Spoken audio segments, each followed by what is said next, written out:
नमस्कार, मैं शंभू कुमार सिंह और आप देख रहे हैं नेशनल दस्तक। इस समय की सबसे जो दुखद खबर थी, जिस तरह से CDS chief of defence staff Bipin Rawat की कल जिस तरह से मृत्यु हुई है, जिस तरह से उनका निधन हुआ है और टोटल 14 लोग थे, उसमें से एक जो है वो सर्वाइवर हैं जो एयरफोर्स के हैं और उसको लेकर राजनाथ सिंह ने संसद में बयान दिया है। लेकिन सोशल मीडिया पर लोग सवाल पूछ रहे हैं, कई तरह के सवाल उठ रहे हैं। मैं आपको कुछ सवाल बताऊंगा। एलपी पंत है जो दैनिक भास्कर के एडिटर हैं, उन्होंने एक सवाल उठाया है जो बड़ा लाजमी बनता है। मैं चाहता हूं कि वो पढ़ के बताऊं। सबसे सुरक्षित हेलीकॉप्टर, पायलट की दक्षता भी सर्वोच्च, हेलीकॉप्टर 2 इंजन वाला, इस ऊंचाई पर 1 इंजन काफी, अचानक बदला मौसम ही बस एक कारण, लेकिन क्या यही सच है? फ्लाइट डेटा रिकॉर्डर और कॉकपिट वॉयस रिकॉर्डर की जांच, अब हादसे की गुत्थियां सुलझाने में मदद मिलेगी। लेकिन लोग कह रहे हैं कि क्या सरकार उसके नीचे लिखता है तो लाजमी है कि पुलवामा जैसा तो कुछ होगा। ये कुर्सी बली मांगती है और हम बिल हमेशा सैनिकों को दी जाती है, राजा को नहीं।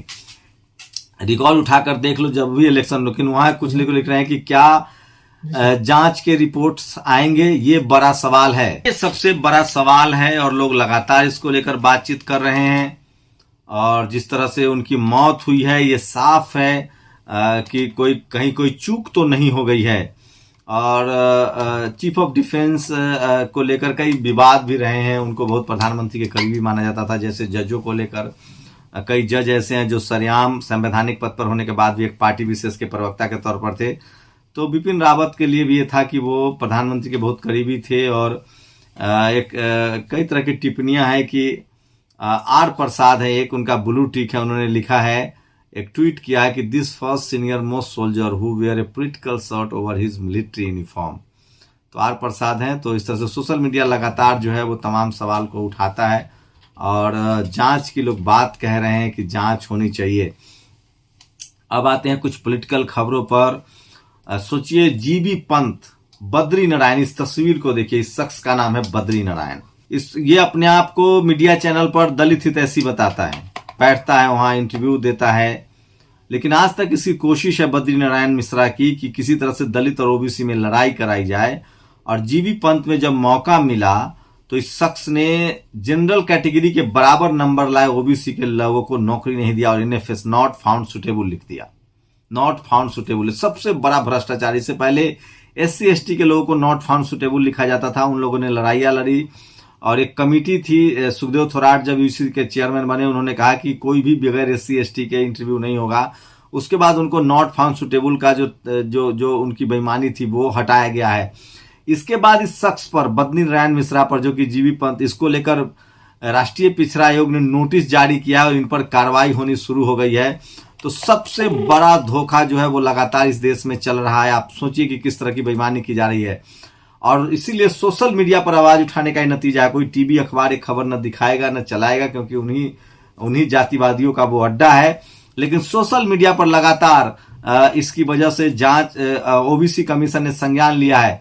आवाज उठाने से फर्क पड़ता है। राष्ट्रीय पिछड़ा वर्ग आयोग एनसीबीसी इंडिया ने भी चिट्ठी लिखकर कह दिया है कि एनएफएस नहीं चलेगा। आवाज बुलंद करते रहिए, वक्त बदल गया, अन्याय यूं ही नहीं होता चला जाएगा। तो लोग लगातार अन्याय के खिलाफ बात कर रहे हैं और सोशल मीडिया उसमें बड़ा हथियार है। और पूर्व ब्रिगेडियर सुधीर सावंत का आरोप हादसा नहीं साजिश है, ये भी उन्होंने बोला है। और एक बड़ी खबर है जो बहुजनों के लिहाज से बड़ी खबर है कि जो एनसीबी जो national commission of schedule caste और के तौर पे जो ओबीसी एनसीबीसी है, national commission of backward classes, उसने संज्ञान लिया है और उसने नोटिस जारी किया है जीबी पंत, जो कि सोशल साइंस इंस्टीट्यूट को, कि कैसे आपने ओबीसी के लोगों को नॉट फाउंड सुटेबल लिखा है, ये आपको बताना पड़ेगा। एक और बड़ी खबर आई है, ये बाइट सुन सकते हैं। शेर दिल आदमी हनुमान बेनीवाल, जो कि सांसद हैं, उन्होंने कहा है कि कोलिजियम सिस्टम खत्म हो, जाति के नाम पर जज रखे जा रहे हैं, SC ST OBC minority schedule caste schedule tribe आदिवासियों और जनजाति और शेड्यूल कास्ट के लोग, ओबीसी के लोग, जाट गुर्जर किसानों के लोग जो है वो जज नहीं है। तो ये 10 मिनट ये भी आप बयान सुन सकते हैं किस तरह से। 33 सेकंड का वीडियो देख लीजिए और सुन लीजिए। हनुमान बेनीवाल हैं, ये मेंबर ऑफ पार्लियामेंट हैं। जातिवाद की बात नहीं कर रहा हूं, लेकिन दुर्भाग्य इस बात का है कि राजस्थान के अंदर एक भी, जिस समुदाय से मैं आता हूं, ओबीसी के जाट गुर्जर यादव मेघवाल व मीणा सहित अन्य पिछड़े तबकों का एक भी जज नहीं है, कभी किसी ने विचार नहीं किया। ये स्थिति पूरे देश की, इस पर देश की संसद को और प्रधानमंत्री जी को, हमारे कानून मंत्री जी को गौर करने की जरूरत है। और इन्होंने सदन में कहा है कि जाट, गुर्जर, यादव, मीना, मेघवाल समेत तमाम पिछड़े दलित तबके से एक भी जज नहीं है, शेड्यूल ट्राइब के एक भी जज नहीं है। तो सबसे बड़ा जो भ्रष्टाचार है वो जुडिशियरी में व्याप्त है और आरक्षण के नाम पर, तो इसको भी संसद में उठाया गया है।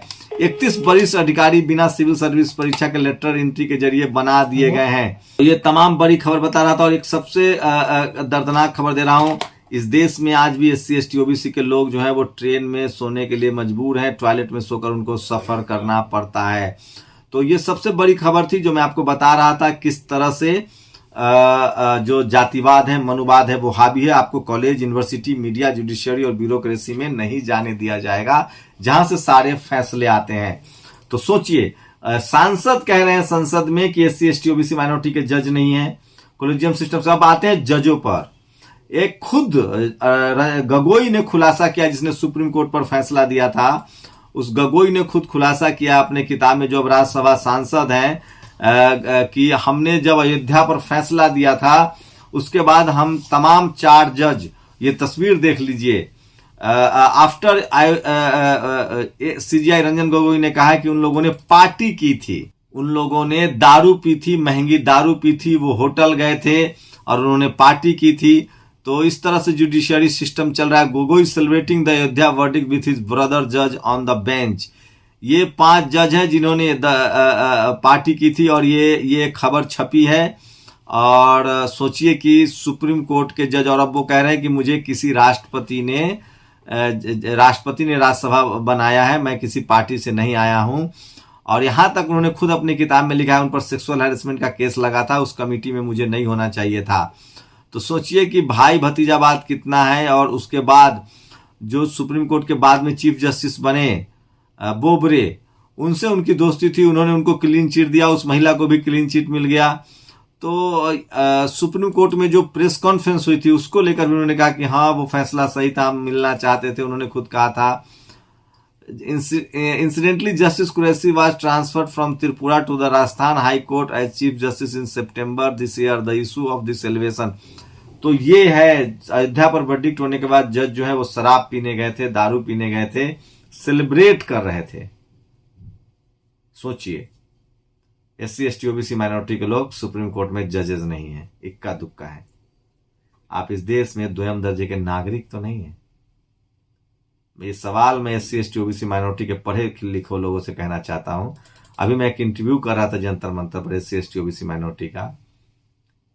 उन्होंने UPSC की तैयारी कर रहे हैं, कोई लॉ की तैयारी कर रहा है, लेकिन सामाजिक समझ उनको पनपने नहीं दिया जा रहा। और सबसे ज्यादा इसके लिए दोषी OBC है। जिस दिन इस देश का OBC जग गया अपने अधिकारों के लिए, जैसे शेड्यूल कास्ट, शेड्यूल ट्राइब के लोग सचेत हैं, 90% मुसलमान OBC है, जाट, गुर्जर, पटेल, मराठा सब OBC की जातियां हैं, उस दिन ये देश और बेहतर होगा, सोने की चिड़िया होगी और संविधान और मजबूत होगा। आपको जातियों में बांट दिया गया था, और अब जब आप जातियों के आधार पे जब आपने आरक्षण लिया और जब आप जाति टूटने लगी, तब इन्होंने आपको धर्म के आधार पे बांट दिया है। और ये आपको हिंदू कहते हैं, लेकिन आपके साथ जीबी पंथ में नॉट फाउंड सुटेबल। अगर SC ST OBC minority Hindu है, लेकिन आपको नौकरी नहीं मिलेगी, आप जज नहीं बनेंगे, कोर्ट नहीं जाएंगे। आप लोग अपनी प्रतिक्रिया जरूर दीजिए। शुक्रिया। नेशनल दस्तक की आपसे गुजारिश है कि अगर इसको बचाना चाहते हैं तो नेशनल दस्तक को सब्सक्राइब करने के लिए रेड कलर के सब्सक्राइब बटन को दबाएं, फिर बेल आइकन की घंटी दबाएं। नेशनल दस्तक को बचाने के लिए बहुत जरूरी है कि हर खबर को शेयर करें, लाइक करें, कमेंट जरूर करें।